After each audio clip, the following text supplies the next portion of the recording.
commissioned a national register of citizens with a unique ID with the aim to better target government services and improve customer or citizen experience in his book Imagining India in 2008. The UIDAI was formally set up in 2009, and the UPA government gave former Infosys co-founder Nandan Nilekani the job of rolling out the world's largest biometric identification program. The Aadhaar card has been embraced by the Modi government and is in fact part of its JAM Trinity, the Janadhan Aadhaar mobile platform that the government hopes to rationalize and improve the subsidy system with.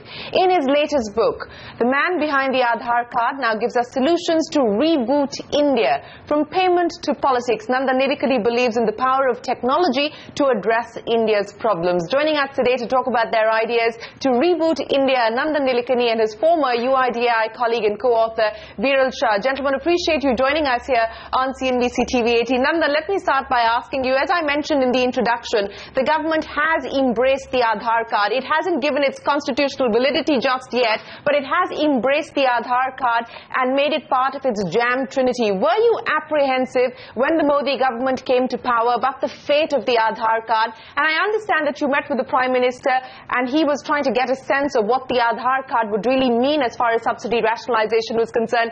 How hard was it to sell the idea of keeping the Aadhaar card?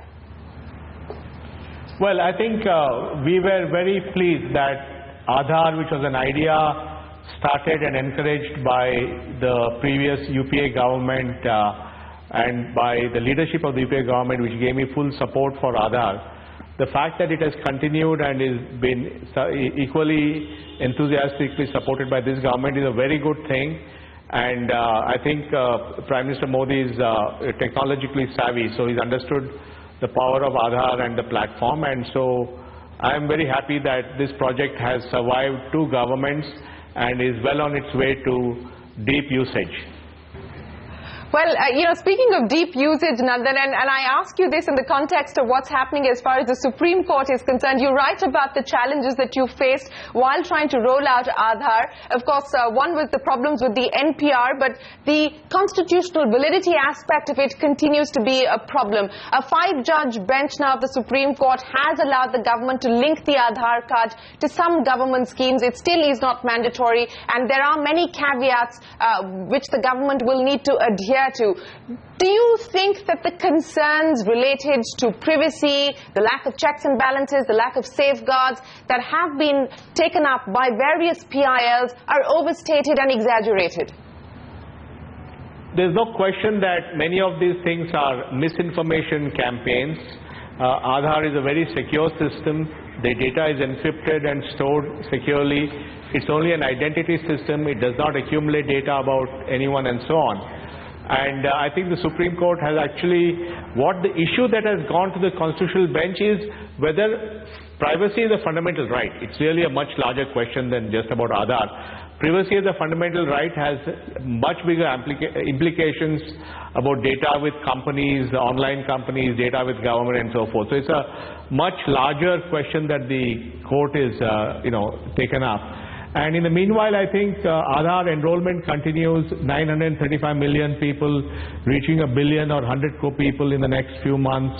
Aadhaar has been a great success in the LPG program, which is the world's largest cash transfer program that has saved the government 12,000 crores. And the Supreme Court decision actually gives the use of Aadhaar across many, many applications.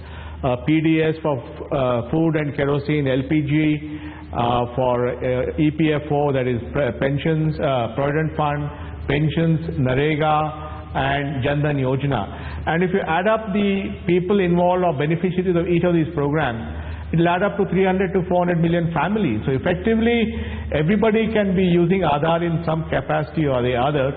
And the private use of Aadhaar continues. I can use my Aadhaar wherever I want in a private transaction. So I think we have a lot to do, which we can do with the existing. No, you're absolutely right. The Supreme Court is now... Yeah. It's here to stay, but the constitutional validity of it is still under question, and that is something that the previous government and this government have not moved on. No, I think the issue that has been put to the constitutional bench is whether privacy is a fundamental right. That's like a higher level question. It's not about the, I think Aadhaar is very much here to stay. Now, of course, there is a Aadhaar bill which had been, which we had put in the Rajya Sabha, few years back. It's still there. And if that bill is taken up and passed, I think that obviously will further strengthen the case. That's exactly the question that I was asking you. The Aadhaar bill wasn't taken forward by the previous government, and even this government has sort of pussyfooted around it at this point in time. They've got the regulators to move the Supreme Court, but they haven't moved as far as the Aadhaar bill itself is concerned. Do you find that odd, given the fact that it is so crucial to the government subsidy rationalization program? No, this is a question that you have to ask the government, Shereen. I'm here in Bangalore. I'm doing my own thing. I have no, idea what's happening. But I'm sure they're thinking about what to do about the bill. But in the meantime, I think Aadhaar is here to stay. And as you yourself know, more and more applications are using Aadhaar, and the full value is being realized.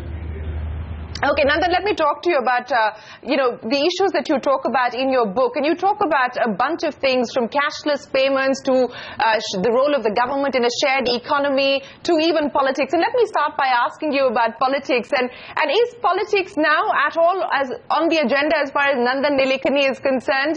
Are you done with that phase of your life? And you talk about in the book that you were the right man in the wrong party. But at that point in time, given the anti-incumbency, you didn't say it, but I said the book says that. The book says that the voters said that you were the right man. The voters said that you were the right man in the wrong party. But in hindsight, do you believe that it was a miscalculation to have attempted to fight the elections on a Congress ticket, given the huge anti-incumbency and the Modi wave? No, not at all. I think the Congress party and the UPA government gave me the opportunity to do Aadhaar, and I think the right thing was, and the philosophy is something I believed in, so that was the right thing to do. I have no regrets about that. I think the larger issue for me is whether I am suited for politics, and the realization for me from this journey was that maybe the way that I can bring social change in India is not so much through politics, but through doing things, using technology, using the intellectual route like the book. So I've just decided that the methods that I will use to bring change are going to be different. So politics, and this book, the in end fact, of the road. Yeah, absolutely. You were talking about the book, and I ask you this in the context of the book, because the book says the politics of India is the politics of the past, marked by caste, inequalities, religious conflicts and reservations. The politics of the future is the politics of meeting and aspirations of 1 billion people, the weight of which will crush anyone who fails to deliver. While I understand that, Nandan, what you see happening today in the context of what's happening in Bihar, in the context of what's happening in UP, in the context of the fact that we tried to mainstream development in the political discourse, but this seems like a reality much far down the line, because this continues to be India's political reality today, is it not? No, I think the book and the reality are very much linked. I think we have a hugely aspirational young population which has been empowered and energized by access to the latest information through their internet, their smartphones, the television. And they want everything, and they want it now. And we are relying on a creaky 19th century ossified infrastructure to deliver. And it's the mismatch between the delivery system and the aspirations which is a source of a lot of the tension.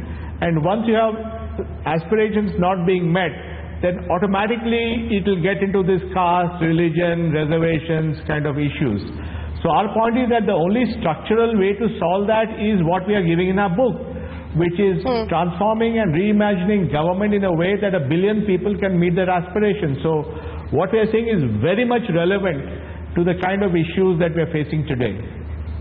But do you see that message being understood? Do you see that message being sort of really incorporated as far as the political discourse is concerned? The highest levels of office today talking the same language, talking about inequality, talking about reservation, talking about caste politics. Do you really believe that while we would like to see this kind of politics, that we're anywhere close to that becoming India's political reality? Well, that's our job as as people who have both done it and are being, in this sense, public intellectuals, is to put our case convincingly to the entire audience, saying that this is the way, this is the path forward. And this is not some, armchair policy person's book. This is a book written by Viral and me, and people who have actually done it. We actually worked in the trenches for 5 years and made it happen. So we come with that kind of experience. So we believe that it's eminently doable in many, many sectors by creating these startups inside the government with entrepreneurial leadership, with a team of people from outside the government with the requisite experience and domain knowledge, along with fine people in the government. I mean, my experience in the last 5 years is that there are extraordinary talent in the government. We just need to create vehicles to fully use their potential. So our book is absolutely about how to deal with this otherwise gloomy scenario of people going back to the same old caste, religion business. Are you disappointed with the fact that we've gone back to the same old gloomy scenario that you just talked about? Well, I tend to be a forward-looking person, so yes, I would rather we focus on how to solve these issues, how to transform governance to technology, and how to build a modern 21st century state which can meet the aspirations for billion people. So yes, from my point of view, these things are distracting us from our main goal. Okay, Viral, let me ask you about this. Just say, Shereen. Yes, please go ahead. I was just going to add to say that the book was the book was not just written in the context of one particular election, but it's actually a collection of ideas for time to come, and things will keep changing and evolving. So I don't think we should draw conclusions from one particular point in time. No, you're absolutely right, Viral. But I want to pick up on the point that Nandan was just making, and you talk about it in your book. Creating this a team of 100 individuals who will try and address India's major problems and act as a sort of nucleus of a government startup. Let the Prime Minister identify 10 challenges and so on and so forth. But Viral, we've experimented with this, perhaps not in a structured, organized fashion, but committee after committee that have been set up, headed by the likes of Sam Pitroda, Deepak Parikh, so on and so forth. And it really hasn't changed much when it comes to government functioning. I can rattle off a list of committees, and Nandan is sitting on one currently on how you can mainstream mutual funds using the Aadhaar card and so on and so forth. But is this? Do you really believe in the power of this A team? No, I think we should separate committees from our suggestion. In fact, when I was in the government, I chaired 7 committees on a variety of issues like subsidy reform. Committees are a way to get consensus around idea in the government. Our suggestion is a far more execution-oriented startup where you have entrepreneurial leadership with the direct sanction of the Prime Minister of the country, and that he has a team of doers who are both domain knowledge, technology knowledge, as well as deep government knowledge. And they're given a time-bound task to implement something. For example, in 5 years, take India to a cashless economy, or in 5 years, implement the next healthcare system, or in 5 years, make the power grid completely based on renewables. So these are not just committee reports to be put on the shelf. Sure, we have successful institutes of excellence, ISRO of course being one of them. Why haven't we been able to replicate the success of an ISRO, for instance? What do you believe is the biggest problem and why we haven't been able to do that? See, I think if you look at the main system of government, it's oriented towards doing things in a structured fashion. It's about making sure that you have presidents and so on. So even in large companies, you have the same problem. Large companies, if you want to innovate, you have to create an innovation team, and that innovation team needs to be sponsored by the CEO, and it has to be allowed to grow. Otherwise, the existing system won't allow that innovation to happen. You'll see that in large companies all the time. So similarly, in government, we need these innovative teams which will build these systems, and they need political air cover till they reach a certain size. For example, if you look at Aadhaar, none of the original leadership team is there, but it continues. Yeah. So that's the desired end state after 4 to 5 years. At this point in time, we haven't really seen the government move towards incorporating individuals from the private sector to lead anything of the sort that the Prime Minister has even identified already as grand challenges. Swachh Bharat, if you talk about that, Digital India. We haven't seen the government trying to lean on private sector bandwidth, Nandan, which is why I'm skeptical about this A-team. No, I think, we obviously, we are not looking at these A-teams replacing a function that is done by a ministry, by a minister, by a secretary. We're not trying to do that. Each of them is actually much more long-term in nature. For example, you want to transform the healthcare system. You need to design the next generation healthcare records. You need to create a regulator which allows data privacy and security of healthcare records. You need to have an interface layer for wearables and smartphones to connect. These are all very complex ecosystem issues. It's those kind of issues that these A-teams will do. Nandan, I want to take that point forward because as you were saying, these complex issues, while this government is significantly superior when it comes to execution capabilities, you talk about, both of you talk about in the book, how a lot of our, mission mode programs have been mired by design inefficiencies. Do you see that issue being addressed when you talk about Swachh India, you talk about Make in India or Digital India? Are you really seeing a difference when we talk about design? Execution is a different story when it comes to this government in comparison to the previous one, but the design deficiencies and the design efficiencies, do you see that change? No, again, that goes back to what we are saying in our book. You see, to solve massive change, to enable massive change in any space, you need government, you need innovation, you need market forces, you need regulation, you need technology, you need a design philosophy which allows incentives to be aligned. So, doing that is far more, it's not just about just giving orders, it's about creating this ecosystem. And we expect these 10 startups to take that approach. So I think that's really it's really thinking holistically about change management at scale by looking at all the various aspects of the equation. On that note, we are going to have to take a break, but when we return, we continue our conversation with Nandan Nilekani and Viral Shah on Rebooting India.